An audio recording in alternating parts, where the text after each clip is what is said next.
بسم اللہ الرحمن الرحیم وَلَقَدْ يَسَّرْنَا الْقُرْآنَ لِلذِّكْرِ فَهَلْ مِن مُدَّكِرٍ۔ السلام علیکم ورحمۃ اللہ۔ الحمدللہ وکفا وسلام علی عبادہ الذین اصطفیٰ، اما بعد فاعوذ باللہ من الشیطان الرجیم، بسم اللہ الرحمن الرحیم۔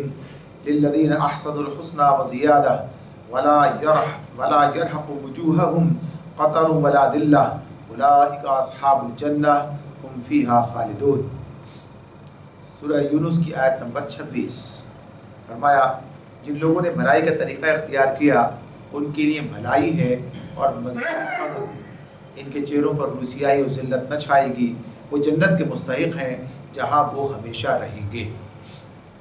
پیچھے والی آیات میں یہ بات ہوئی تھی کہ اللہ تعالیٰ تمہیں دارالسلام کی طرف دعوت دیتا ہے اور سیدھا راستہ جسے چاہتا ہے دکھاتا ہے، یعنی سیدھا راستہ صراط مستقیم ہے جو جنت کی طرف لے جانے والی ہے، اور جو یہ مانگتا ہے اللہ سے اللہ اسے دیتا ہے، جو اس طرح چلنا چاہتا ہے اللہ اسے عطا فرماتا ہے، اس کی طرف سے۔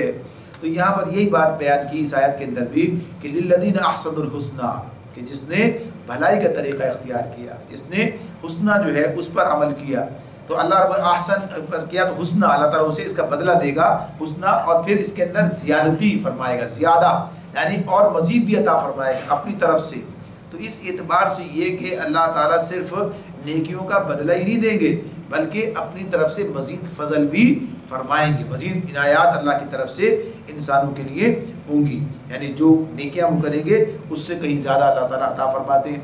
تو اس کو مختلف عنوانات سے بیان بھی کیا، کہیں کہا کہ 10 گنا نیکی ملے گی، 700 گنا تک کی بات کی ہے، اور اصل بات تو یہ ہے کہ انسان تو اللہ رب العالمین کو راضی کرنے کے لیے اس راستے پر چلتا ہے جو کہ اللہ کا بتایا ہوا ہے، اسی کا نام نیکی ہے، لیکن جو جنت اسے ملے گی یہ اللہ کے فضل کے نتیجے میں ملے گی۔ تو یہ فضل ہی اللہ کا ہوگا کہ انسان کو جنت میسر آ جائے، اور فرمایا کہ وہاں اس جنت کی کیفیت جو بیان کی ہے کہ ان کے چہرے پر روسیائی ذلت نہ چھائے گی، یعنی یہ اس کے بالمقابل بات ہو رہی ہے، یعنی جہنم کے جو لوگ ہیں، ناکام جو لوگ ہیں، ان کا معاملہ یہ ہوگا، لہذا ان کے لیے کوئی اس دن روسیائی نہیں بلکہ ان کے لیے تو اس دن جو ہے اللہ رب العالمین کی طرف سے کامیابی کا جو ہے منظر ہوگا، اور اس اعتبار سے یہ سرخ روح ہوں گے، یہ سیاہ روح نہیں سرخ روح ہوں گے، کامیاب لوگوں میں شمار ہوگا ان کا، اور عزت اور سرفرازی ان کے حصے میں آئے گی، اور جنت اور جس کے اندر یہ ہمیشہ رہیں گے۔ اور اس کے مقابلے میں والذین کسبوا السیئات جزاء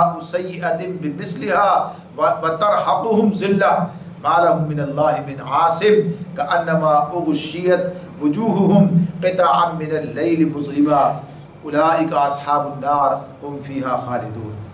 اس کے مقابلے میں وہ لوگ جنہوں نے برائیاں کمائی، یعنی جن لوگوں نے برائیاں کمائی ان کی برائی جیسی ہے ویسا ہی بدلہ ان کو دیا جائے گا، ذلت ان پر مسلط ہوگی، کوئی اللہ سے ان کو بچانے والا نہ ہوگا، ان کے چہروں پر ایسی تاریکی چھائی ہوئی ہوگی جیسے رات کے سیاہ پردے ان پر پڑے ہوئے ہوں، وہ دوزخ کے مستحق ہیں جہاں وہ ہمیشہ رہیں گے۔ اب یہ اللہ نے آمنے سامنے رکھ دی دونوں باتیں، یعنی بالکل اس کے مقابل رکھ دیا ہے۔ ایک طرف نیک لوگوں کا معاملہ آ گیا کہ جنہوں نے نیکیاں کی ہیں اور پھر اللہ ان کا بہترین بدلہ انہیں عطا فرمائے گا، اور جنت اور پھر جنت کی نعمتیں، اور اس کے مقابلے میں جنہوں نے برائیاں کی ہیں۔ تو اب یہ برائی کے معاملے میں جو چیز یہاں پر سامنے کہ یہ نہیں کہا کہ برائیوں سے بڑھ کر انہیں سزا دی جائے گی بلکہ جیسی برائی ہے ویسی سزا دی جائے گی۔ اللہ تعالیٰ نیکیوں کے معاملے میں تو یہ بات کرتے ہیں کہ انسانوں کو ان کی نیکیوں سے بڑھ کر انہیں بدلہ اجر عطا کریں، لیکن سزا کے اندر جو ہے اضافے کی بات نہیں ہے کہ جتنا جرم ہے اتنی ہی سزا ہے۔ جب انسان یہ بڑی سزا دیکھتا ہے جہنم کی سامنے آتی ہے اس کے، تو وہ سوچ رہا ہوتا ہے کہ یہ جو ہے بڑی سزا ہو گئی، تو ایسا نہیں، اللہ کی نافرمانی اتنا بڑا جرم ہے، اللہ سے بغاوت اتنا بڑا جرم ہے کہ اس کی یہی سزا ہے جو اللہ نے مقرر کی ہے۔ تو اس اعتبار سے ان کے بارے میں یہ بات بتا دی کہ ان کا یہ حال ہوگا، اس صورتحال سے وہ دوچار ہوں گے، اور ظاہر تاریکی جو ان کے چہروں پر چھائی ہوئی ہے، تو جو ناکام ہونے جا رہا ہے، جو جہنم کی طرف جانے والا ہے، تو اس کے چہرے پر ایسی روسیائی چھا جائے گی، اور پھر اس کا یہ نتیجہ ہے کہ دوزخ، اور پھر اس میں ہمیشہ رہیں گے۔ وَيَوْمَ نَحْشُرُهُمْ جَمِيعًا ثُمَّ نَقُولُ لِلَّذِينَ أَشْرَكُوا مَكَانَكُمْ أَنْتُمْ وَشُرَكَاؤُكُمْ فَزَيَّلْنَا بَيْنَهُمْ وقال شرکاؤہم ما کنتم ایانا تعبدون، جس روز ہم ان سب کو ایک ساتھ اپنی عدالت میں اکٹھا کریں گے، پھر ان لوگوں سے جنہوں نے شرک کیا ہے کہیں گے کہ ٹھہر جاؤ تم بھی اور تمہارے بنائے ہوئے شریک بھی، یعنی جنہیں تم نے اللہ کا شریک بنا رکھا وہ بھی، پھر ہم ان کے درمیان سے اجنبیت کا پردہ ہٹا دیں گے اور ان کے شریک کہیں گے کہ تم ہماری عبادت تو نہیں کرتے تھے، تم ہماری عبادت نہیں کرتے تھے، ما کنتم ایانا تعبدون، یعنی یہ بات جو وہ کہہ رہے ہیں، بلکہ اگلی آیت بھی ساتھ نے فَكَفَى بِاللَّهِ شَهِيدًا بَيْنَنَا وَبَيْنَكُمْ إِن كُنَّا عَنْ عِبَادَتِكُمْ لَغَافِلِينَ، اور ہمارے تمہارے درمیان اللہ کی گواہی کافی ہے کہ تم اگر ہماری عبادت کرتے بھی تھے تو ہم تمہاری اس عبادت سے بالکل بے خبر تھے، یعنی اس عبادت جو تم کر رہے تھے اس سے ہم بالکل بے خبر تھے۔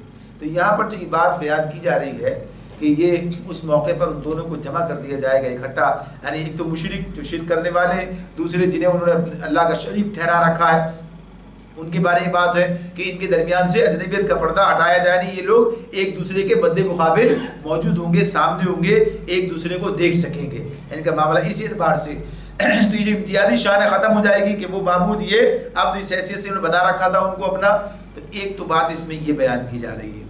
دوسری بات اس حوالے سے یہاں پر آ رہی ہے کہ وہ جو تم یہ انکار کریں گے کہ تم ہماری عبادت نہیں کرتے تھے اور تمہارے درمیان اللہ کی گواہی کافی ہے، اور اگر تم ہماری عبادت کرتے بھی تھے تو ہم اس سے بالکل بے خبر تھے، کہ یہ وہ لوگ ہیں، وہ لوگ جنہیں لوگوں نے معبود بنا لیا، یعنی وہ نیک لوگ کہ جن کے مرنے کے بعد انہیں جو ہے پوجا جانے لگا، یا وہ فرشتے جن کو دیوی اور دیوتا بنا کر ان لوگوں نے پوجنا شروع کر دیا تھا، یعنی سارے کام کرتے تھے، تو وہ کہیں کہ ہمیں تو پتہ بھی نہیں کہ یہ کیا کر رہے تھے، تو اللہ ہی جانتا اس معاملے میں کہ ہم تمہاری عبادت سے بے خبر تھے۔ تو غرض یہ کہ یہ پتہ چل جائے گا، ایسی حسرت ان کے سامنے ہوگی کہ یہ کس کو پتہ کیا کچھ کرتے رہے۔ تو گویا کہ یہ کہ مشرکین کی یہ کیفیت اللہ رب العالمین آخرت میں ان کے سامنے لے کر آ رہا ہے کہ ذرا سوچو تو صحیح، اچھا وہ انسان جو کہ اپنے آپ کو پجواتے ہیں، یعنی جو اس طریقے سے وہ کہیے کہ لوگوں کو فریب دیتے ہیں، شیطان اور شیطان صفت لوگ کا جو معاملہ ہے ان کی بات تو الگ ہے، وہ سب ایک ساتھ رہیں گے، ان کا معاملہ بھی آیا سامنے، وہ بھی انکار کریں گے، تم خود اپنی مرضی سے ہماری طرف آئے، تم نے سارے کام یہ جو معاملات کیے ہیں اپنی مرضی سے کیے، تو وہ بات اپنی جگہ پر ہے۔ لیکن یہاں پر ان لوگوں کی بات ہے کہ جنہیں انہوں نے نیک لوگوں کو اس طرح یہ سوچ کر ان کی عبادت یعنی ان کو شریک ٹھہرایا اللہ کا، اور پتہ چلا کہ آخرت میں وہ ان کا انکار کر دیں گے کہ ہمارا تم سے کوئی تعلق نہیں، ہم نے کب کہا تھا تم سے کہ تم یہ کام کرو، ہم نے تم سے کب یہ بات کہی تھی کہ تم اس طریقے سے جو ہے کہ ہمیں یہ اللہ کے برابر ٹھہرا لو اور ہم سے بھی وہی امیدیں وابستہ کر لو، اور ہمارا بھی کوئی خوف تمہارے دلوں میں پیدا ہو جائے کہ ہم ناراض ہو گئے تو کچھ بن جائے،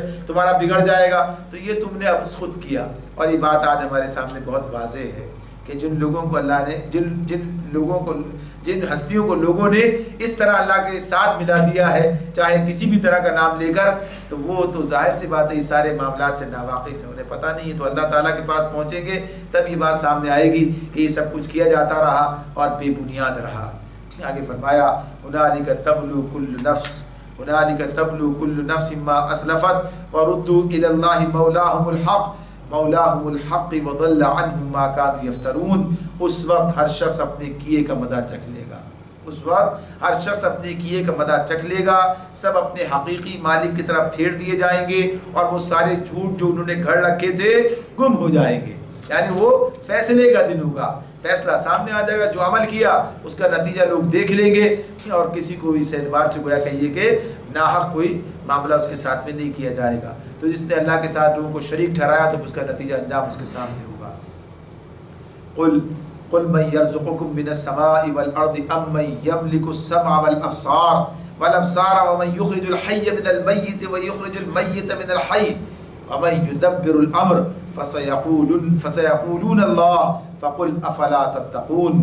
ان سے پوچھو کون تم کو آسمانوں اور زمین سے رزق دیتا ہے، کون تم کو آسمان اور زمین سے رزق دیتا ہے، یہ سماعت اور بینائی کی قوتیں کس کے اختیار میں ہیں، کون بے جان میں سے جاندار کو اور جاندار میں سے بے جان کو نکالتا ہے، کون اس نظم عالم کی تدبیر کر رہا ہے۔ وہ ضرور کہیں گے کہ اللہ، کہو پھر تم حقیقت کے خلاف چلنے سے پرہیز نہیں کرتے۔ یعنی اللہ تعالیٰ فرماتے ہیں کہ یہ بات ان سے پوچھو، یہ کہ کون آسمان و زمین سے تم کو رزق دیتا ہے، یعنی آسمان و زمین سے یعنی انسان کی ضروریات کے اعتبار سے جو کچھ اسے ملتا ہے یہ سب اللہ کی طرف سے رزق ہے. رزق کی بات آگے اور آ رہی ہے، اس وقت مقام پر اس کو دیکھتے ہیں، اس سے بات کریں گے. یہاں پر صرف بات ہی اتنی سامنے کہ اللہ کی طرف سے جو کچھ انسان کو ملا کرتا ہے وہ سب رزق کہلاتا ہے. وہ سب کیا ہے؟ رزق ہے. یعنی جو کچھ بھی اللہ کی طرف سے انسانوں کو مل رہا ہے. تو کہا کہ یہ آسمان و زمین سے رزق اللہ تمہیں دیتا ہے. یہ جو تمہیں اللہ نے صلاحیتیں دیکھنے کی، سننے کی، بولنے کی دے رکھی ہیں، یہ کس کی طرف سے؟ یعنی اگر یہ آپ بینائی ختم ہو جائے تو کون ہے جو دلائے گا؟ یہ سماعت و بینائی قوتیں کس کے اختیار میں؟ اختیار سے مراد کیا ہے؟ یعنی امن یملک السمع والابصار، یعنی کون مالک ہے ان کا؟ اگر انسان مالک ہوتا تو اس کے ہاتھ سے یہ چیزیں نہ جاتی. لیکن ظاہر سی بات ہے کہ انسان کی لاکھ تدبیریں اور کوششیں، بعض اوقات انسان سوچتا ہے کہ یہ جو معاملہ ہے یہ انسان کی خود اپنی کوتاہیوں کی بنیاد پر ہوتا ہے. کوتاہیاں اپنی جگہ پر وہ بھی اس اسباب بنتے ہیں، لیکن اصل فیصلہ اللہ کا ہوتا ہے. تو ہم دیکھتے ہیں کہ بہت سے ایسے لوگ جو اپنی صحت کی حفاظت انتہائی درجے میں جا کر کرتے ہیں اور بہرحال پھر بیمار ہو جاتے ہیں، پھر ان کو کہیے کہ انہیں مسائل کا سامنا کرنا پڑتا ہے. اور بہت سے ایسے لوگ جو کہ اس صحت کو برباد کر دینے کے تمام عوامل پر عمل کر رہے ہوتے ہیں، اللہ پھر بھی انہیں بہت سی مشکلوں سے، مصیبتوں سے بچا لیتا ہے. یعنی یہ سب بھی چیزیں ہمارے سامنے آتی ہیں. پھر اسی طرح سے وہ لوگ بھی ہمارے سامنے جو کہ بڑے وسائل رکھتے ہیں، باوسائل ہیں، اور جن کے لیے ہر وقت جو ہے ساری چیزیں اہتمام ہوتا رہتا ہے ان کی صحت کے لیے، ان کی حفاظت کے لیے. دوسری طرف وہ ایسے بچے اور ایسے لوگ جو اپنی صحت کی حفاظت تو درکنار بیماریوں کے درمیان یعنی کچرے کے ڈھیروں پر پلتے ہیں اور بڑھتے ہیں، اور پھر بھی اللہ تعالیٰ انہیں محفوظ رکھتا ہے. تو یہ بات تو اللہ کے اختیار کی بات ہے. یعنی وہ مالک ہے ان تمام صلاحیتوں کا جو اس نے انسان کو دے رکھی ہیں. تو ظاہر سی بات ہے کہ پھر اسی کی طرف رجوع کرنا چاہیے. تو فرما دیا کہ یہ جو سارے معاملات ہیں یہ تمام تمہارے ذات کے حوالے سے بھی اور یہ کائنات کے حوالے سے بھی، کہ یہ کائنات کے اندر نظم عالم کی تدبیر کون کر رہا ہے؟ اللہ کر رہا ہے. لہٰذا پھر سوچو تم کہ جب یہ سارے معاملات اللہ کے ہیں پھر تم حقیقت کے خلاف چلنے سے پرہیز نہیں کرتے. یعنی پھر تم جو ہے اللہ کی بندگی سے منہ موڑ لیتے ہو، پھر تم کسی اور کی طرف چلے جاتے ہو. فَذَلِكُمُ اللَّهُ رَبُّكُمُ الْحَقُّ فَمَاذَا بَعْدَ الْحَقِّ إِلَّا الضَّلَالُ فَأَنَّىٰ تُصْرَفُونَ. تب تو یہی اللہ تمہارا حقیقی رب ہے. یعنی یہ باتیں سب ایسی ہیں کہ اللہ ہی سب کچھ کرتا ہے، تب تو یہ اللہ یہی اللہ تمہارا حقیقی رب ہے. پھر حق کے بعد گمراہی کے سوا اور کیا باقی رہ گیا؟ آخر یہ تم کدھر پھرائے جا رہے ہو؟ آخر یہ تم کدھر پھرائے جا رہے ہو؟ فَأَنَّىٰ تُصْرَفُونَ. تو اس میں ایک بات تو یہ کہ جب مانتے ہو، جانتے ہو، یعنی یہ مشرکین مکہ بھی یہ نہیں کہہ پا رہے تھے کہ ہاں پیدا ہمیں اللہ نے نہیں کیا ہے اور یہ بینائی اور یہ سارے اختیارات قوتیں کا مالک اللہ نہیں کوئی اور ہے، یہ وہ نہیں کہہ سکتے تھے. تو اسی نے کیا کہا کہ وہ ضرور کہیں گے کہ اللہ. تو جب ایسا ہے تو پھر اللہ ہی کی بندگی کرو، پھر وہی تمہارا رب ہے. پھر کیا حق کے بعد گمراہی کے سوا اور کیا باقی رہ گیا؟ یعنی حق تو یہ ہے کہ اللہ تمہارا رب ہے، اب اس کے بعد کچھ اور کیا جائے تو گمراہی ہے. یعنی اللہ کے سوا کسی اور کو رب بنانا گمراہی ہے. اور یہ جو کہا آخر یہ تم کدھر پھرائے جا رہے، فَأَنَّىٰ تُصْرَفُونَ. تو اس میں کیا بات کی گئی؟ یہ نہیں کہا تم کدھر پھرے جاتے ہو، بلے کدھر پھرائے جا رہے ہو. یعنی کون تمہیں کدھر، شیطان تمہیں کدھر لے کے جا رہا ہے، برگلا رہا ہے انسان کو. شیطان صفت انسان جو ہے اسے گمراہی کے اندر مبتلا کر رہے ہیں، یعنی اس کو کدھر کون سی باتیں سجا رہے ہیں. حالانکہ معاملہ یہی ہے کہ بہرحال انسان خود اپنے عمل کا ذمہ دار ہے، لیکن بعض اوقات وہ اندھا بن کر تقلید کرتا چلا جاتا ہے ایسے لوگوں کی، یعنی جو اسے گمراہی کی طرف لے کر جا رہے ہوتے ہیں. تو اس بنیاد پر کہا تم اپنی عقل کو استعمال کرو، ذرا سوچو سمجھو پڑھو، یعنی اس معاملے کے اندر غور کرو. جو باتیں تمہارے سامنے بیان کی جا رہی ہیں ان باتوں پر غور کرو، ذرا پھر صحیح غلط کی تمیز جو ہے تمہارے اندر پیدا ہے کہ اللہ نے رکھی ہے، اس سے کام لو اور صحیح بات کو پہچانو. ایسا نہ ہو کہ کوئی بھی تمہیں آن سے پکڑ کر کہیں بھی لے جائے. تو اسے کہا جا رہا ہے فَأَنَّىٰ تُصْرَفُونَ. کدھر پھرے جا رہے ہو؟ کون تمہیں پھر تم یہ کدھر پھرائے جا رہے ہو؟ یعنی کسی کے پیچھے چل کر ایسی تقلید کر کے جو کہ گمراہی کی طرف لے کی جانے والی ہے، یہ جو ہے اندھی تقلید، اس سے منع کیا جا رہا ہے. بلکہ سوچ سمجھ کے عقل سے کام لو. كذلك حقت كلمة ربك على الذين فسقوا أنهم لا يؤمنون. اے نبی دیکھو اس طرح نافرمانی اختیار کرنے والوں پر تمہارے رب کی بات صادق آ گئی کہ وہ مان کر نہ دیں گے. یعنی جنہوں نے فیصلہ کر لیا ہے نہیں ماننا ہے تو نہیں مانیں گے. بات یہ نہیں جیسے پیچھے چلی آ رہی بات کہ یہ بات سمجھ میں نہیں آ رہی، بات سمجھ میں آ رہی ہے، لیکن جنہوں نے طے کر لیا کہ اس راستے پر نہیں جانا ہے تو وہ چاہے ان کے سامنے کوئی بات بھی لے آئے آپ انہیں اس پر نہیں جانا ہے، تو مان کر نہ دیں گے۔ قل هل من شركائكم من يبدأ الخلق ثم يعيده قل الله يبدأ الخلق ثم يعيده فأنا تؤفكون۔ ان سے پوچھو تمہارے ٹھہرائے ہوئے شریکوں میں سے کوئی ہے جو تخلیق کی ابتدا بھی کرتا ہے اور پھر اس کا اعادہ بھی کرے؟ کہو وہ صرف اللہ ہے جو تخلیق کی ابتدا بھی کرتا ہے اور اس کا اعادہ بھی۔ پھر یہ تم کس الٹی راہ پر چلائے جا رہے ہو؟ یعنی یہ بات تو پہلی بار ہی نا کہا کہ کس نے پیدا کیا، تو کہتے ہیں اللہ نے پیدا کیا۔ تو جب اس نے ایک مرتبہ پیدا کیا ہے تو دوبارہ یہ اعادہ یعنی دوبارہ اس کو دہرانا، وہ کام دوبارہ کرنا اس کے لیے کیا مشکل کام ہے؟ یعنی جب یہ کام کیا ہے ظاہر سی بات ہے دوبارہ بھی وہ کام کیا جا سکتا ہے۔ ایک مرتبہ پیدا کیا ہے، تمہیں عدم سے وجود میں لایا ہے، لہذا پھر مرنے کے بعد تمہیں دوبارہ زندہ کرے گا۔ تو وہی اللہ ہے جو کہ یہ کام کرتا ہے، کوئی اور دوسرا نہیں ہے کہ جو پیدا کرتا ہو۔ پہلی تخلیق نہیں کی کسی نے، دوسری کا کیا سوال پیدا ہوتا ہے؟ یعنی کوئی کہے کہ فلاں کو فلاں نے پیدا کیا ہے، یعنی سب کو پیدا کرنے والا اللہ ہے، ایک اللہ خالق ہے، باقی سب مخلوق ہیں۔ تو وہی اللہ جو ہے تخلیق کی ابتدا بھی کرتا ہے، پھر اس کا اعادہ بھی وہی کرے گا۔ پھر یہ تم کس الٹی راہ پر چلائے جا رہے ہو؟ یعنی جب اسی نے یہ کام کرنا ہے تو اسی کی طرف چلو، اسی کے پاس پلٹ کر جانا ہے۔ فرمایا قل هل من شركائكم من يهدي الى الحق قل آپ ان سے کہ پوچھو تمہارے ٹھہرائے ہوئے شریکوں میں سے کوئی ایسا بھی ہے جو حق کی طرف رہنمائی کرتا ہو؟ قل اللہ يهدي للحق افمن يهدي الى الحق احق ان يتبع اما لا يهدي اما لا يهدي الا ان يهدى فما لكم كيف تحكمون۔ اللہ تعالیٰ فرماتے ہیں ان سے پوچھو تمہارے ٹھہرائے ہوئے شریکوں میں کوئی ایسا بھی ہے جو حق کی طرف رہنمائی کرتا ہو؟ کہو وہ صرف اللہ ہے جو حق کی طرف رہنمائی کرتا ہے۔ پھر بتاؤ وہ جو حق کی طرف رہنمائی کرتا ہے وہ اس کا زیادہ مستحق ہے کہ اس کی پیروی کی جائے، یا وہ جو خود راہ نہیں پاتا الا یہ کہ اس کی رہنمائی کی جائے؟ آخر تمہیں ہو کیا گیا ہے؟ کیسے الٹے الٹے فیصلے کرتے ہو؟ یعنی یہ جو مشرکین کا معاملہ ہے، یا یہ کہیے کہ جنہیں وہ اللہ کے مقابلے میں شریک ٹھہراتے ہیں، یہ دو قسم کے ہو سکتے ہیں۔ یعنی جنہیں اللہ کا شریک بنایا جاتا ہے، ٹھہرایا جاتا ہے، دو قسم کی۔ ایک تو وہ لوگ ہیں یا وہ ہستیاں ہیں یا وہ افراد ہیں کہ جنہیں دیوی دیوتا ہیں، جن کو انسان جو ہے یہ سمجھ کر انہیں ان کی پرستش کرتا ہے کہ یہ جو ہے فوق الفطری طریقے سے اس کی حاجتیں پوری کریں گے اور اس کو آفات سے بچائیں گے۔ یعنی دیوی دیوتاؤں کا مقصد کیا ہے؟ یعنی یہ اس اعتبار سے ان کی طرف جاتے ہیں، یا کسی ایسے انسان کی طرف جاتے ہیں کہ اس کی دعائیں اس کے ذریعے سے ہمیں یوں ملے گا اور یوں ملے گا یوں ملے گا۔ یعنی اس اعتبار سے گویا رجوع کرنے کی بات ہے، اسے پھر اس حد تک پہنچا دیں کہ گویا کہیے کہ اسے الہ الوہیت کے مقام پر فائز کر دیں۔ صرف دعا کی بات نہیں بلکہ اسے اس مقام تک لے جائیں کہ بھائی انہی کی مرضی سے اور انہی کے ذریعے سے کام ہوگا۔ تو الوہیت کے مقام پر لے جانے کی بنیاد کیا ہے کہ ان کے ذریعے سے ہمیں یہ سب کچھ ملے گا، فوق الفطری طریقے سے کچھ ہمیں حاصل ہو جائے گا، ہمارے مفادات سارے ان سے وابستہ ہیں۔ تو ایک تو وہ لوگ ہیں، دوسرے وہ لوگ ہیں کہ جن کے بنائے ہوئے اصولوں اور قوانین کی پیروی و اطاعت کی جاتی ہے، یہ بھی الہ بنائے جاتے ہیں، یعنی جنہیں اللہ تعالیٰ کے مقابلے میں نظام دینے والا، قوانین کا بنانے والا تسلیم کر لے، ان کا یہ حق تسلیم کر لیا جائے کہ وہ انسانوں کے لیے قوانین بنائیں اور پھر اس کی اطاعت ان سے کرائیں اللہ کے مقابلے میں، اب خود اصول بنائیں، یہ سارے کام کریں۔ تو یہ دونوں طرح کے لوگوں کے معاملے میں یہ بات ہے کہ کیا وہ رہنمائے حق بھی ہو سکتے ہیں؟ یعنی پہلے والے جو لوگ ہیں ان کے معاملے میں تو بہت واضح ہے، آسان ہے کہ انسان کی سب سے بڑی ضرورت کیا ہے۔ اب یہ بھی انسان کے سوچنے کی بات ہے۔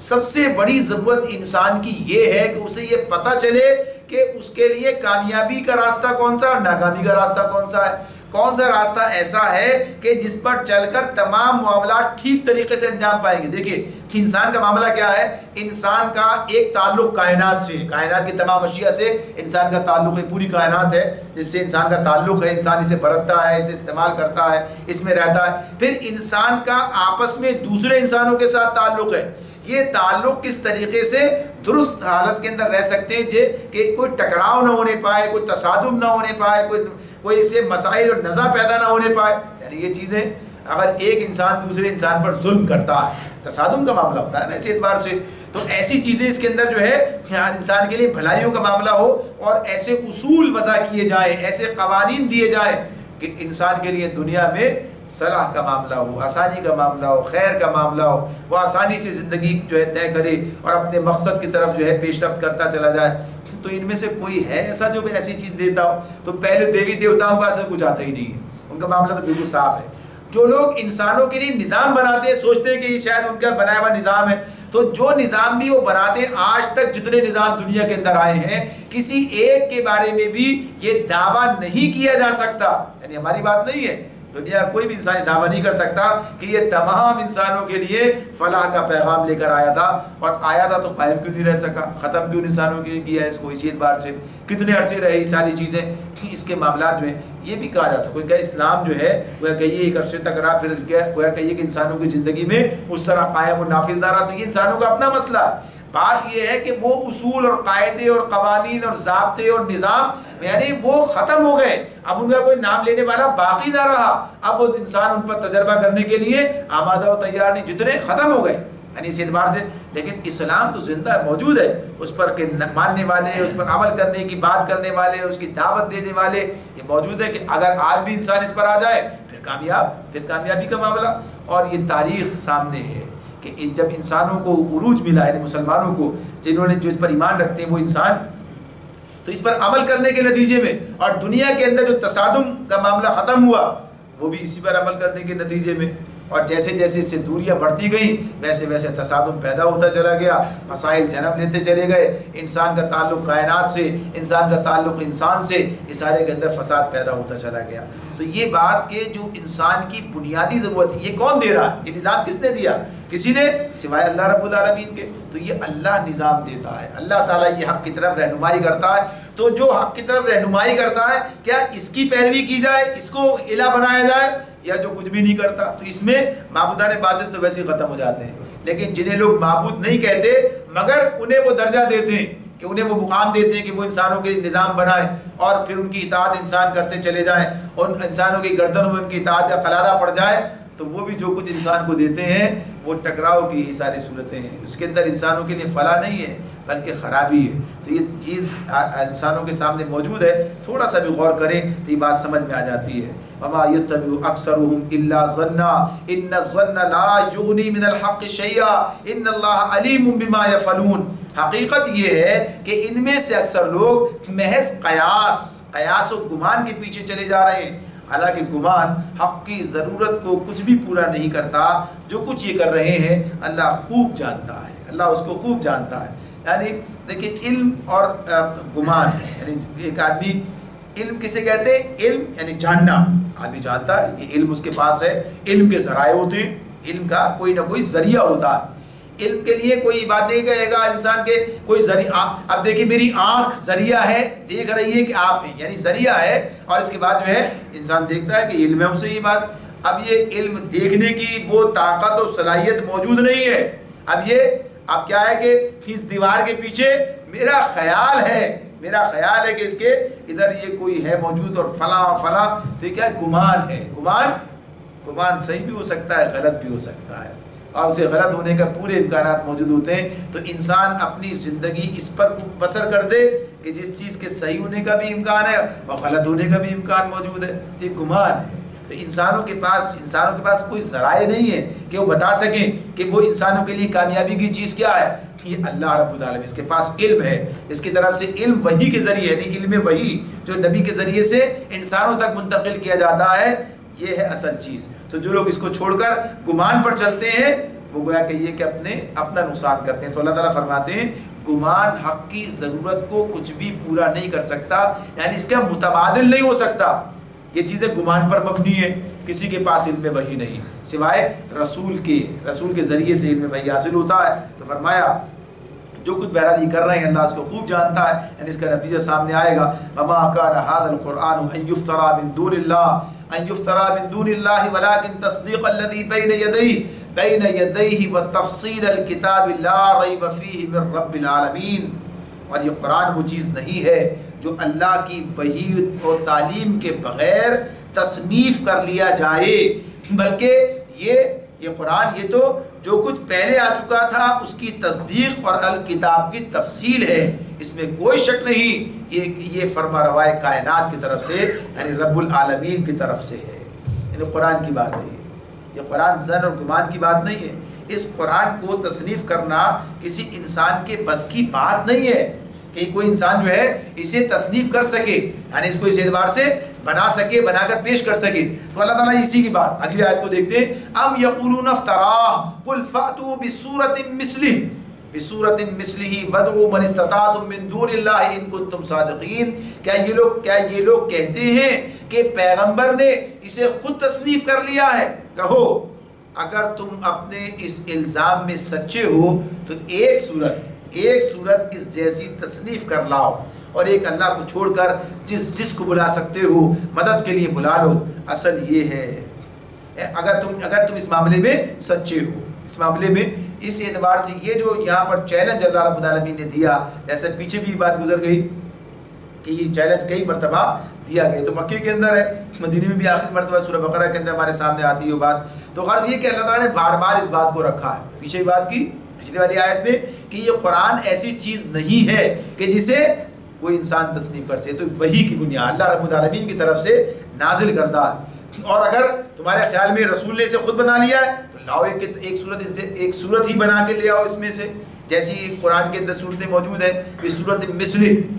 اور پھر اس کے لیے یہ بھی کہا کہ ایک اللہ کو چھوڑ کر کائنات میں جس کی بھی مدد چاہو، یعنی جس کی بھی لے سکتے ہو لے لو، مدد کے لیے بلا لو ایک اللہ کے علاوہ.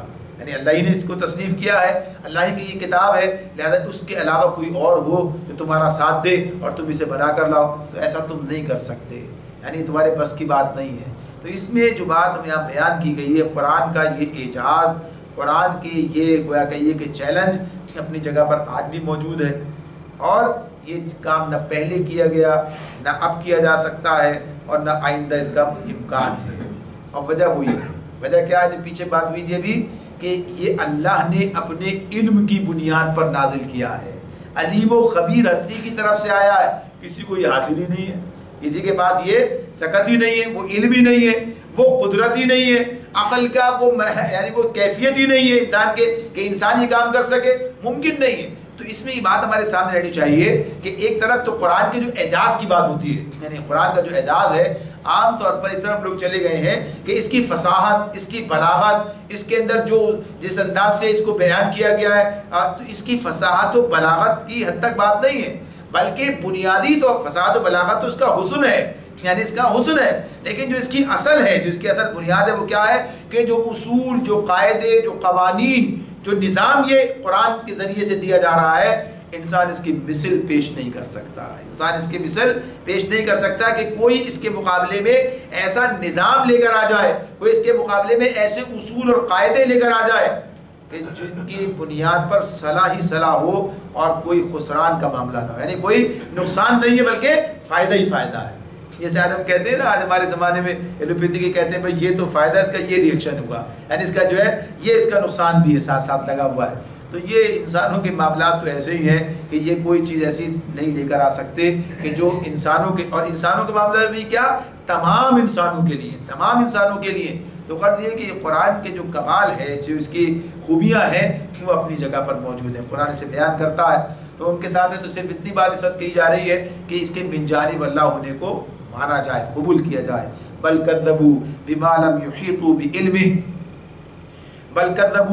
يحيطوا بعلمه ولما يأتهم تأويله كذلك كذب الذين من قبلهم فانظر كيف كان عاقبة الظالمين.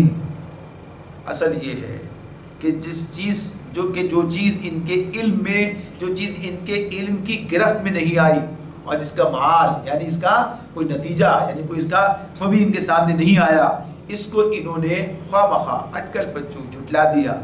اسی طرح تو ان سے پہلے کے لوگ بھی جھٹلا چکے ہیں. پھر دیکھ لو ان ظالموں کا کیا انجام ہوا. یعنی کسی بات کو کہنا کہ یہ صحیح ہے یہ غلط ہے، آدمی کس بنیاد پہ کہے گا؟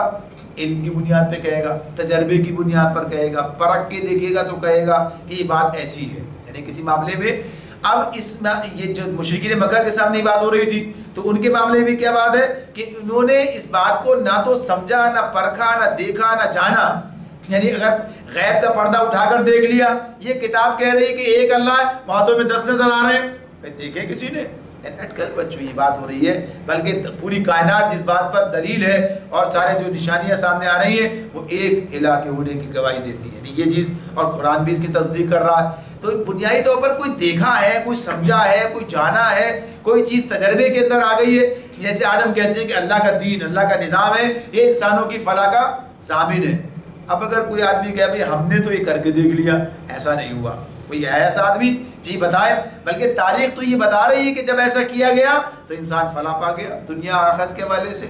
تو اسی اعتبار سے یہ جو آج کی بات، یہ چل نہیں سکتا، بھائی کر کے دیکھا ہے آپ نے اس بارے میں تجربہ، تو یہ اٹکل پچو کسی جھٹلا دینا، یعنی بغیر کسی دلیل کے بس نہیں ماننا، غلط، یہ غلط ہے، یہ سب غلط ہے۔ بھائی غلط ہے تو کیسے غلط ہے؟ بتاؤ تو صحیح، اس کی دلیل کیا ہے، اس کی بنیاد کیا ہے؟ تو انہوں نے بھی اس قرآن کو جھٹلا دیا بغیر اس کے کہ انہوں نے اس کے بارے میں کچھ سوچا سمجھا ہو، کچھ گویا کہ غور کیا ہو، اور کسی وجہ سے ان کے سامنے یہ بات آ گئی ہو کہ ہاں صاحب یہ بات درست نہیں ہے اور یہ بات عقل میں آنے والی نہیں ہے۔ اللہ تو عقل کو اپیل کرتا ہے، کہتا ہے سوچو، غور کرو، دیکھو، سمجھو۔ تو اصل میں معاملہ کیا ہے کہ انہوں نے طے کر رکھا ہے کہ یہ مان کے نہیں دیں گے، تو اس نے کیا کہا، دیکھو اس طرح کذالک کذب الذین من قبلہم، اسی طرح ان سے پہلے کے لوگ بھی جھٹلا چکے ہیں، فانظر کیف کان عاقبۃ الظالمین، دیکھو ظالموں کا کیا انجام ہوا۔ یعنی یہ ظالم لوگ ہیں، یہ ظلم کرنے والے، یہ ظلم اپنی ذات پر بھی کرتے ہیں اور انسانیت پر بھی ظلم کرتے ہیں، معاشرے پر بھی ظلم کرتے ہیں، یہ اس بات کو سمجھنے کے لیے تیار نہیں، اس لیے کہ یہ ظلم کے راستے پر آگے بڑھنا چاہتے ہیں، اور ظاہر سی بات ہے اسلام کیا کرنا چاہتا ہے، یہ ظلم کا خاتمہ کرنا چاہتا ہے۔ کوئی آدمی ظالم بن کر ہی جینا چاہتا ہے تو اس کے لیے اسلام جو ہے اس کا تو قلعہ قبا کرنا چاہتا ہے، اس کے لیے تو کوئی راستہ ہی یہاں پر نہیں، لہٰذا وہ اسلام کے بالادستی کو قبول کرنے کے لیے تیار نہیں ہوگا۔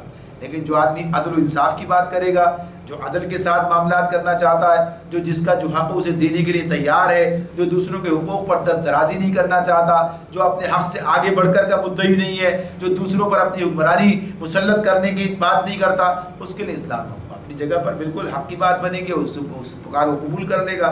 وَمِنْهُمْ مَنْ يُؤْمِنُ بِهِ وَمِنْهُمْ مَنْ لَا يُؤْمِنُ بِهِ وَرَبُّكَ أَعْلَمُ بِالْمُفْسِدِينَ۔ فرمایا اللہ نے کچھ ان میں سے کچھ لوگ ایمان لائیں گے اور کچھ نہیں لائیں گے، اور تمہارا رب ان مفسدوں کو خوب جانتا ہے۔ یعنی جو ایمان نہیں لائیں گے وہ کون ہے؟ وہ مفسد ہیں، فساد پھیلانے والے، فساد برپا کرنے والے۔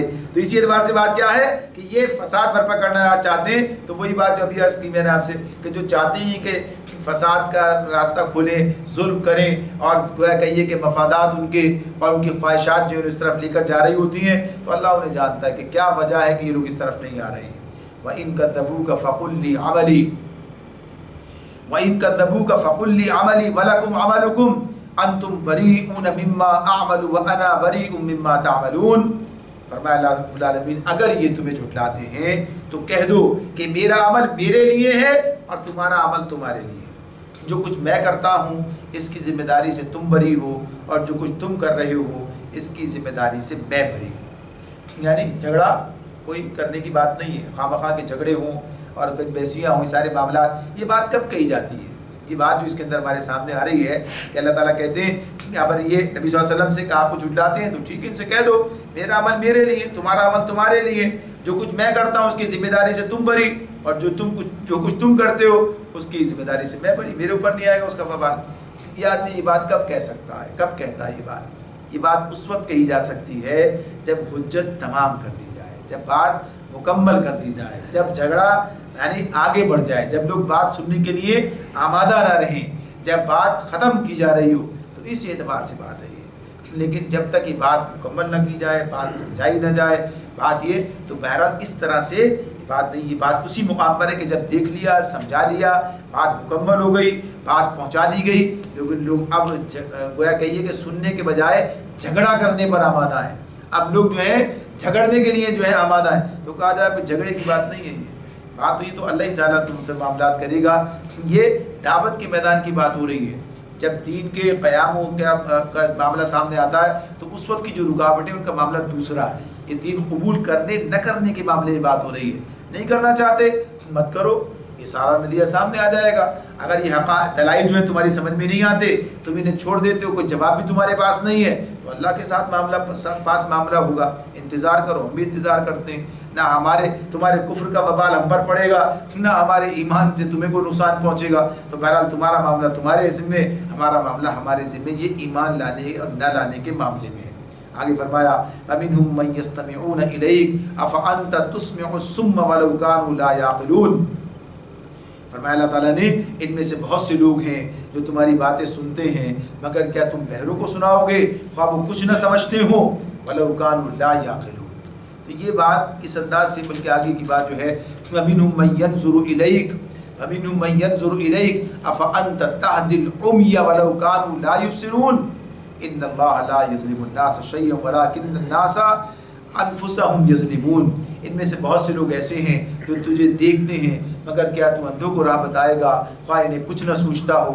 حقیقت یہ ہے کہ اللہ لوگوں پر ظلم نہیں کرتا، بلکہ لوگ خود ہی اپنے اوپر ظلم کرتے ہیں۔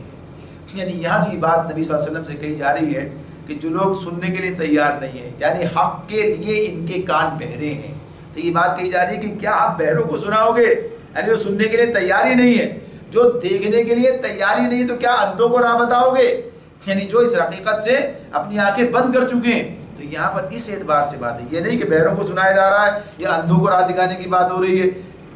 بات یہ ہے کہ انہوں نے حق کو دیکھنے سے انکار کر دیا ہے، حق بات سننے سے انکار کر دیا ہے، اپنے کان بند کر لیے ہیں، اپنی آنکھیں پھیر لی ہیں، ان کے پاس بصارت ہے، بصیرت موجود نہیں رہی، یہ جانوروں کی طرح دیکھتے سنتے اور سارے معاملات کر رہے ہوتے ہیں، تو ان کا معاملہ اسی اعتبار سے ہے۔ لیکن یہ بات کیا ہے؟